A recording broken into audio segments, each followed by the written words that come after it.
I saw someone comment on the YouTube.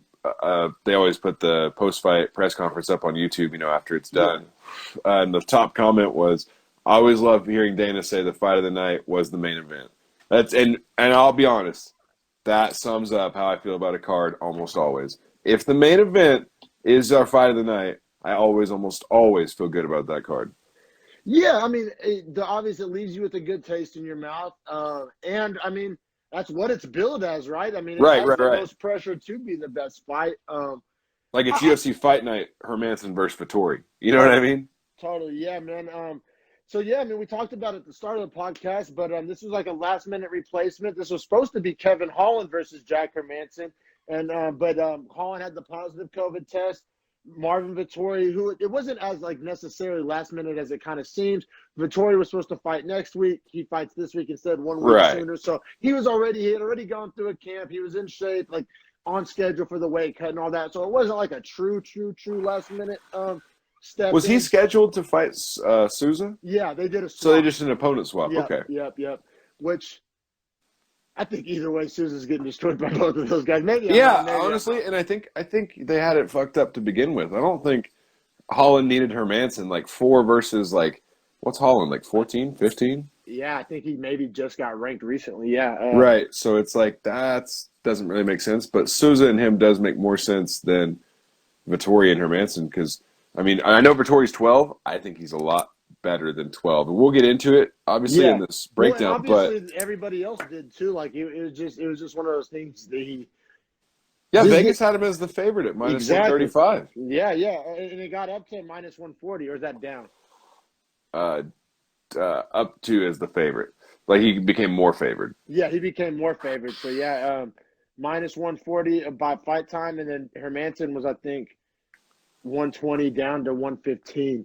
Yeah, So I plus mean, 115. not a ton of movement, but still, people. This fight was getting action, that's for sure. And man, I understand why. Like before this fight, there really was an argument for both guys. You know what I'm saying? Well, Like. think about this, man. Vittoria has a split decision loss to Adesanya. Yeah, Dana always, repeatedly says that that's the best person to fight Adesanya. And I agree. And like him getting this win is super huge for that division as far as how they move forward because they asked him about Whitaker afterwards. I don't want to. We'll get into it. Yeah, We'll we'll get get into it. into it. We'll get into it. But yeah, so number 4 contender Hermansson fighting Vettori, the number 12 ranked contender fighting at middleweight. And man, round 1, Vettori had Hermansson hurt. I thought it was going to be a short night. I thought Super close until he landed that big shot. And yeah, like you're saying, he had him in trouble. I think that a lot of other refs would have stopped it. It was close. It was It was close. close to get stopped. I think Herb Dean respected Hermansson as a veteran. I think Right. it like say that exact same sequence takes place at like a prelim card versus like a older gatekeeper. I think Right. that's stopped. Like Right. I agree. context does matter. Or even maybe if this fight wasn't the main event, maybe it gets stopped. Like I don't know, that type of shit shouldn't matter. But I Herb Dean's a think that human. He's an MMA fan. I think that has a big bearing on it, to be quite honest. And Because I I mean, also think, Vettori had him fucked. Like he had him beat. He was beating him the fuck up. oh yeah, yeah. I mean, I didn't score it 10-8 though. Did you score it 10-8? No, because you're right. Up until that point, and that was kind of towards the end of the round. Up until that point, Hermansson was, it was competitive, and Hermansson, kudos to his fucking chin. He bounced back like relatively quick, and he was For sure. intelligently defending. He really was. So yeah, I Yeah. mean, shout out to Hermansson for weathering the storm, but goddamn, was it a storm for him to weather? So I had round 1, 10-9 Vettori. It sounds like you did as well. Yeah, absolutely. Absolutely. And then what about what you do? How did you look at round 2? So it opened with that great wrestling scramble where Vittori ends up hitting that switch on him, gets on the top position. Then Hermansson eventually got back up after, just a little bit of groundwork. I don't know. That was super close, but Vittori's striking defense was still really crisp that round. He really wasn't getting hit too much.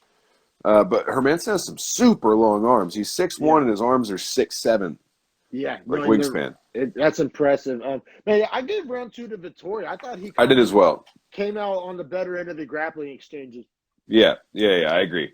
I think just overall, like if I just scored, and we are doing, scoring Yeah, just that 5 minute sequence, he had won that 5 minute sequence. What round two?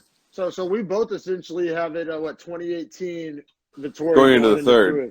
Yeah. Yep. So he's And, getting into a position where he's like getting close to winning the fight just based on points yeah, almost. I was shocked. I was like, man, like is Hermanson is he gonna go out like this? And boy, did he answer the bell. I Yeah, no gotta say joke. though, in round 3 though, Vittori's takedown defense was like really like amazing, especially against the guy the caliber of Hermanson. Like he was it was like as they say trying to take down a coffee table. Like he wasn't going down off the takedowns. I I think he defended like 5 out of 7 takedowns Yeah, overall at yeah, that point. It was like really impressive. yeah. It definitely was. It definitely was. But being a veteran and having a high fight IQ, Hermanson decided to like, all right, let's get back to the striking because these takedowns ain't working.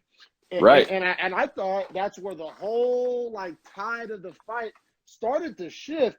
And I gave round 3 to Hermanson because he like almost doubled the significant strikes in round 3 of Vittori. Yeah, I definitely gave round three to Hermanson as well. So we both had it 29-28 then going into the fourth. Yes. Yep. Okay. And then Um, I thought the fourth round was really back and forth. banger of a round. Crazy pace, but then I Yeah. ended up scoring it to Vittori. Did you score it that way as well? No, man. I scored it to Hermanson. Hermanson's right hand, like it really all night, but especially third round on, the right hand was money all fucking night. I thought he was just feeding Vittori those rights in the I mean, Vittori was obviously landing too. It was a banger. They were trading. It was amazing to watch. It was like an action movie. But I just thought that Hermanson's right hand was just super effective in round 4. Yeah, I mean, I could see that. I scored it for Vittori, so I had him up 48, 40. I don't even know what it is. 39-37 going into the fifth. Essentially 3 rounds to 1, right? Yes, yeah, 3-1. So, Yeah, and I had it tied up. right. Yeah. So I fifth had round it was big tied up. important for you. So how'd you score the fifth? The fifth, first off, the insane pace continued, which is really cool because but a lot of the pre-fight talk and the hype leading up to this week was that if this fight really lasted until the championship rounds, that Vettori would be at a marked disadvantage to Hermanson. And while Vettori was, I'd say, probably a little more gassed than Hermanson, it didn't affect the pace. He powered through it, and the pace was insane in round 5 for some middleweights. And I did give round 5 to Vettori, although I did think it was a very close round. Me too, man. Amazing fight. I scored it 49-46. You had it 48-47. But all the judges had it as a landslide. Did you see that? Two 49-46 like me and one 49-45. I guess scored the first at 10-8.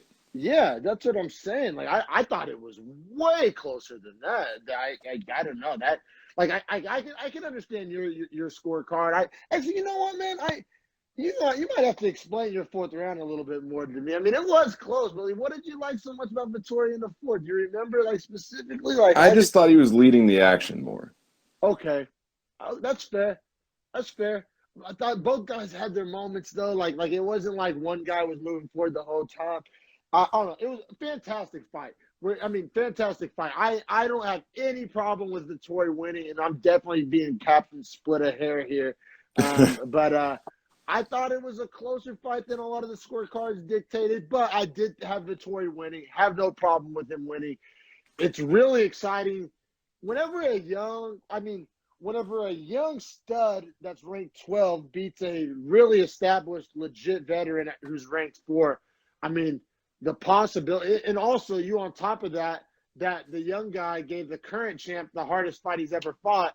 And boy, goddamn it, you have some storylines and some potential matchups. You know what I'm saying? Yeah, no doubt. No doubt. I'm super pumped for Marvin Vettori moving forward. Like, definitely top 5. I'm excited to see who he fights. Yeah, Dana openly said he's top 5 for sure.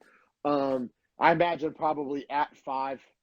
I don't see him jumping all the way up to 4, but who knows? I mean, he beat 4. I never really liked that rationale though. Like 12 beats 4, so now you're 4. I kind of like to split the difference. Maybe it's like my traditional sports background. Like that's kind of what they do in college football. Like if you're 10 and you beat 2, you move up to like 5 or 4. You don't move up to 2. But I Right. don't know. Maybe I'm looking at it the wrong way. But I don't see jumping from 12 to 4 because you beat 4. I don't know. And it was a super. Now maybe if he would have just like if he would have gotten that first round TKO of Hermanson, okay, Then like, yeah, right, because then you but I mean, dominated him. a banger, insane war that in some people's eyes could have gone either way.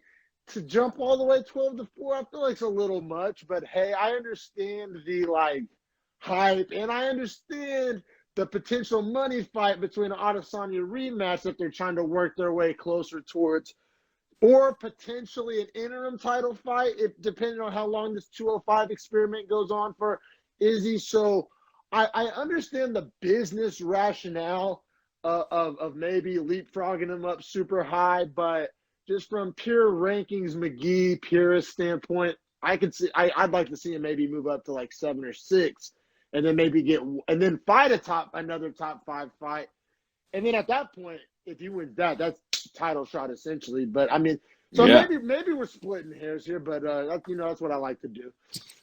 Yeah. No, I mean I'm with it. Like I don't think he needs to. I think he needs to fight someone else in the top 5 again to like kind of Mm-hmm. solidify his position as like a number 2 or number 3 guy, and then he could fight for the title from there.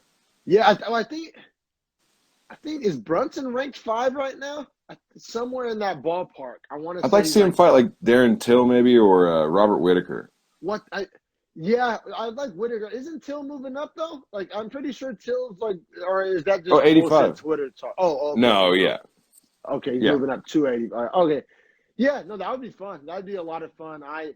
Vittori, he's thick, he's tough, and like he just absorbs a blow really well. He has that yeah. thick neck to where like his head doesn't like snap back. He doesn't have a traditional fighter's body. He almost has like a football player's body, but not like Joaquin Buckley style. Like I don't know, he's just a thickie. He's just a thick 85, but like not excess. Like it's weird. Like he's not like he's pumped up like Borachina style. Like it's just this kind of natural solid build he has.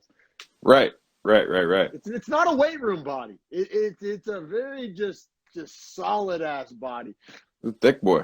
Big boy for sure, man.